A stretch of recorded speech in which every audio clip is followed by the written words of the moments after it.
Hello बच्चों, welcome back to our YouTube channel NEET JEE master class. बच्चों, last class में मैंने आपको प्लास्टिड का जस्ट इंट्रोडक्शन दिया था। आज अपन इन डिटेल प्लास्टिड्स पढ़ने वाले हैं। तो मेनली जो प्लास्टिड हैं बच्चों, they are only present in plant cells, मतलब कि ये एनिमल सेल्स और बैक्टीरियल सेल्स में एब्सेंट होंगी। तो प्लास्टिड एक ऐसा सेल ऑर्गेनल होता है जिसमें मेनली पिगमेंट्स प्रेजेंट होते हैं, या तो पिगमेंट्स के अलावा डिफरेंट टाइप के न्यूट्रिएंट्स, मतलब कि प्लांट का ये फूड रिजर्व की तरह काम करता है, या तो प्लांट इसमें अपना पिगमेंट स्टोर करेगा। So now on the basis of कि ये जो प्लास्टिड है उसमें क्या प्रेजेंट है, so there are different type of plastids. आप जितने भी डिफरेंट टाइप के प्लास्टिड के नेम यहाँ स्क्रीन पर देख रहे हैं बच्चों, यू हैव टू रिमेम्बर कि सारा ये जो प्लास्टिड फॉर्म होता है, इट फॉर्म्स फ्रॉम प्रोप्लास्टिड। तो प्रोप्लास्टिड क्या है? डिफरेंट टाइप के प्लास्टिड का ओरिजिनेटर है।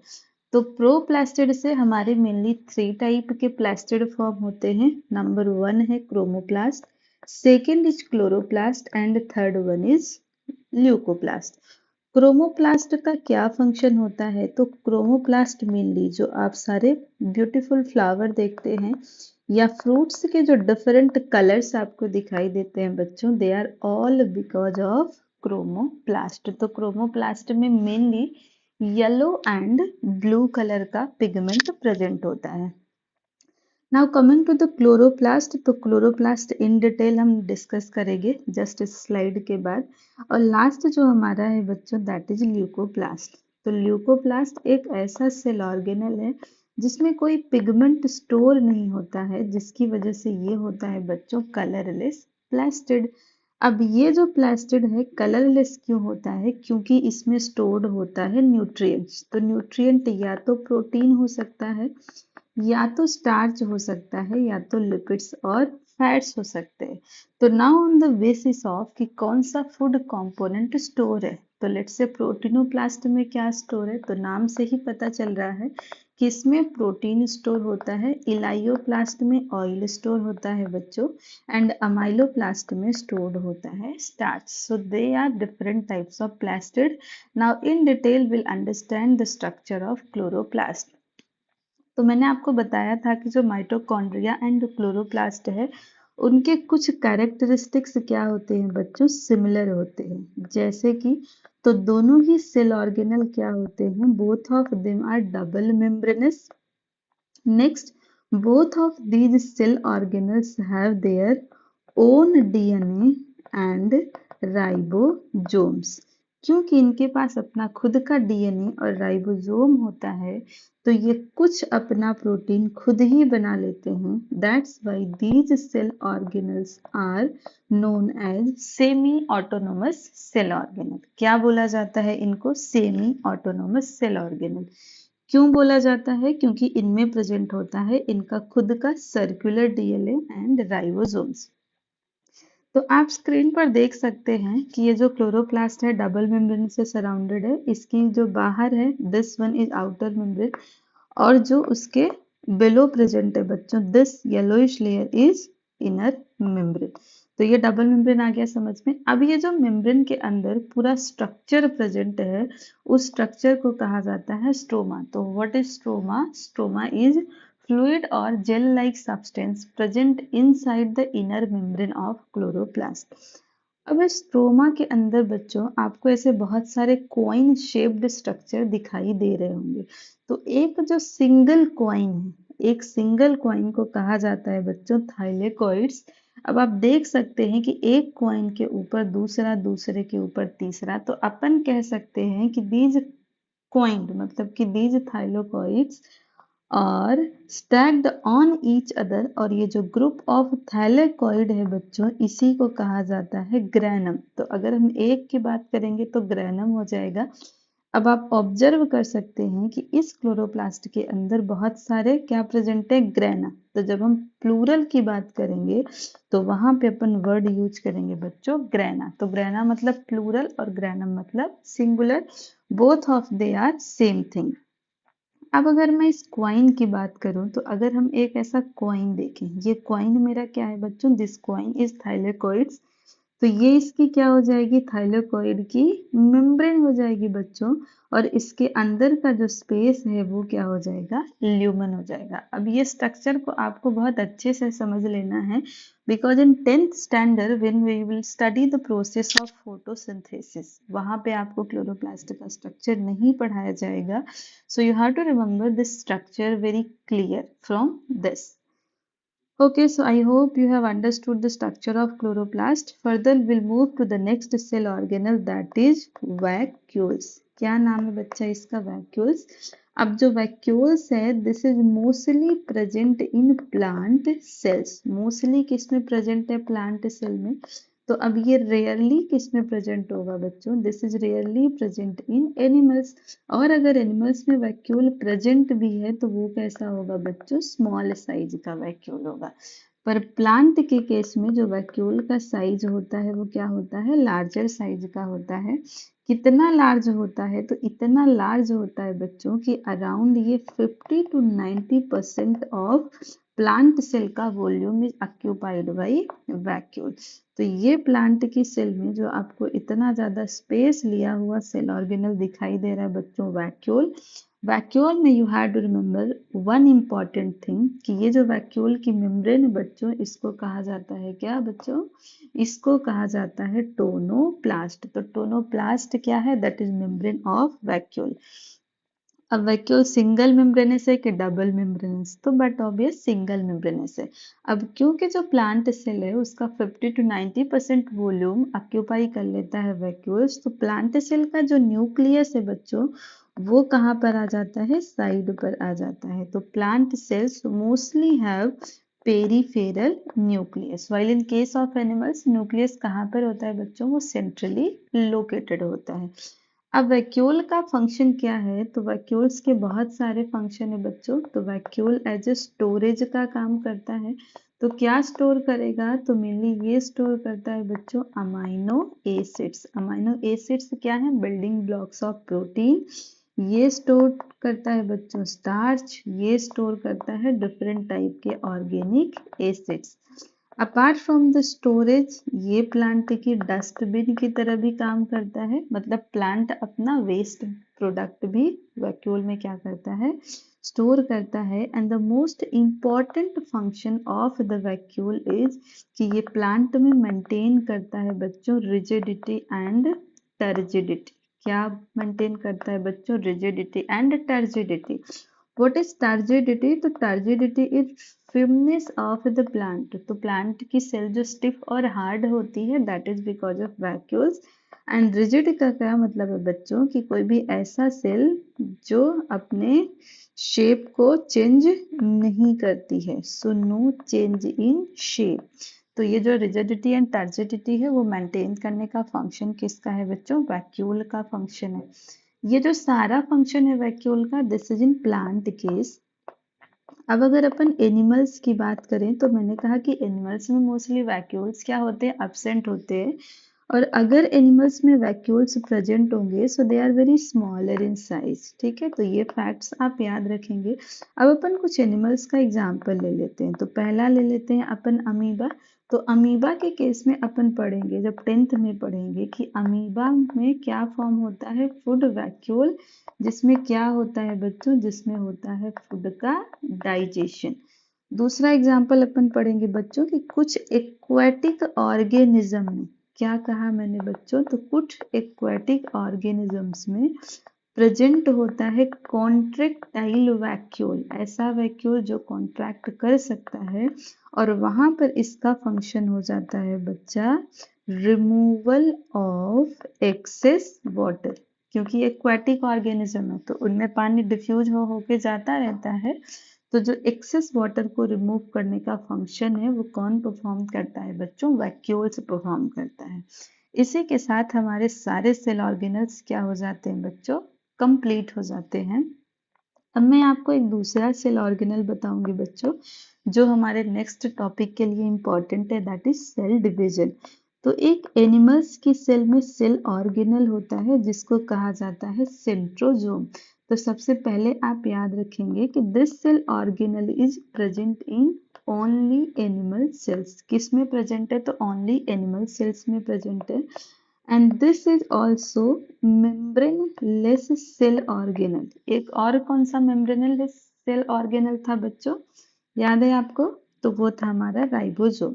अब सेंट्रोजोम होता क्या है? तो सेंट्रोजोम का जो स्ट्रक्चर है, so this is made up of microtubules. किससे बना हुआ होता है बच्चों? This is made up of triplets of, triplets मतलब 3 का group, so triplets of microtubules. Microtubules क्या होते हैं? तो जब आप 11th में पढ़ेंगे, अगर आप बायो लेते हैं, so they are type of protein fibres. Tubulin नाम के प्रोटीन से फाइबर्स बनते हैं, जो कि किसका पार्ट है? तो साइटोस्केलेटन का पार्ट है। तो ये जो ट्रिपलेट ऑफ माइक्रोट्यूब्यूल्स हैं, ये मिलके क्या बनाते हैं बच्चों? ये मिलके बनाते हैं सेंट्रोजोम। टू बी प्रिसाइज, इसको अपन बोलते हैं सेंट्रियोल्स। अब इसके आसपास जो मैं बना रही हूँ बच्चों, तो इसको अपन मान सकते हैं कि द स्पेस और फ्लूइड प्रेजेंट किसके सराउंडिंग में? तो सेंट्रियोल्स के। तो इसको कहा जाता है बच्चों सेंट्रोस्फियर। और ये जो मैंने ट्रिपलेट ऑफ माइक्रोट्यूब्यूल बनाया, इसको कहा जाता है बच्चों सेंट्रियोल्स। और दोनों को एक साथ कहा जाता है बच्चों सेंट्रोजोम। तो सेंट्रोजोम क्या है? तो centrosome are group of centriole along with the centrosphere. Centrosphere क्या है बच्चों? तो सेंट्रोस्फियर इज स्पेस सराउंडिंग, किसको सराउंड कर रहा है? स्पेस। तो space surrounding the centrioles is known as centrosphere. And centrosphere and centrioles को एक साथ कहा जाता है बच्चों सेंट्रोजोम। फर्दर नेक्स्ट जो हम टॉपिक पढ़ेंगे बच्चों, that is our cell division. Cell division में हम पढ़ेंगे सेंट्रियोल्स की इंपॉर्टेंस। ठीक है, तो ready for the next topic. To be precise, अगर मैं आपको बोलूं तो ये नेक्स्ट के साथ साथ बच्चों हमारा क्या है? लास्ट टॉपिक है। इसके बाद ये जो चैप्टर है हमारा कंप्लीट हो जाएगा। तो बच्चों मैं आपको बताती हूँ अब सेल डिवीजन। सेल डिवीजन क्या होता है? तो नाम से ही पता चल रहा है, दिस इज अ प्रोसेस, जिसमें क्या होगा बच्चों? ये एक ऐसा प्रोसेस है बाय विच सेल डिवाइड्स। तो सबसे पहली बात, सेल को डिवाइड ही क्यों होना है? तो सेल डिवाइड होती है बच्चों ग्रोथ के लिए, सेल डिवाइड होगी किसके लिए? रिपेयर के लिए। और सेल डिवाइड होगी किसके लिए बच्चों? गैमेट फॉर्मेशन के लिए। तो अब सबसे पहले हम थोड़ा सा सेल के बारे में पढ़ते हैं, जो कि ऑलरेडी हमने बहुत सारा पढ़ लिया है। But let me tell you बच्चों कि जो हमारी पूरी बॉडी है, on the basis of function, सारी सेल को हम 2 ग्रुप में डिवाइड कर सकते हैं। एक हो जाएगी हमारी somatic cells, that is also known as, इसको और क्या कह सकते हैं बच्चों? इसको कहा जाता है वेजिटेटिव सेल्स। वेजिटेटिव सेल्स और सोमैटिक सेल्स मतलब ऐसी सारी सेल्स जो ग्रोथ एंड रिपेयर के लिए रिस्पॉन्सिबल हैं। और जो दूसरी सेट ऑफ सेल्स हो जाएंगी, वो क्या हो जाएंगी बच्चों? वो हो जाएंगी हमारी रिप्रोडक्टिव सेल्स। क्या हो जाएंगी? Reproductive cells. तो ऐसी सेल्स जो ग्रोथ और रिपेयर के लिए रिस्पॉन्सिबल होती हैं, उनमें जिस टाइप का सेल डिवीजन है, इसको कहा जाता है माइटोसिस। और जो हमारे रिप्रोडक्टिव सेल्स में होता है सेल डिवीजन बच्चों, उसको कहा जाता है meiosis. So now you have to understand the types of cell division. क्या कहा मैंने बच्चों? Types of cell division. तो सेल डिवीजन के 2 टाइप हैं, एक हो गया हमारा माइटोसिस और दूसरा हो गया बच्चों हमारा मियोसिस। तो माइटोसिस का फंक्शन क्या है? Growth and repair. और मियोसिस का फंक्शन क्या हो जाएगा बच्चों? गैमेट का फॉर्मेशन। गैमेट क्या होता है? तो आपने जो 8th में पढ़ा था, male gamete that is sperm and female gamete that is ओवा। अब हम थोड़ा सा समझते हैं बच्चों। तो ऑलरेडी हमने पढ़ा हुआ है सेल, और हमने पढ़ा था जब न्यूक्लियस, तब अगर आपको याद हो बच्चों, तो हमने पढ़ा था कि at the time of cell division जो क्रोमैटिन नेटवर्क है, that get condensed into rod shape chromosome. याद है बच्चों ये बात कि जो क्रोमोजोम है वो कंडेंस हो जाता है किसमें? रोड शेप स्ट्रक्चर में। तो ये जो रोड शेप स्ट्रक्चर है बच्चों, ये क्या है, ये है हमारा क्रोमोजोम।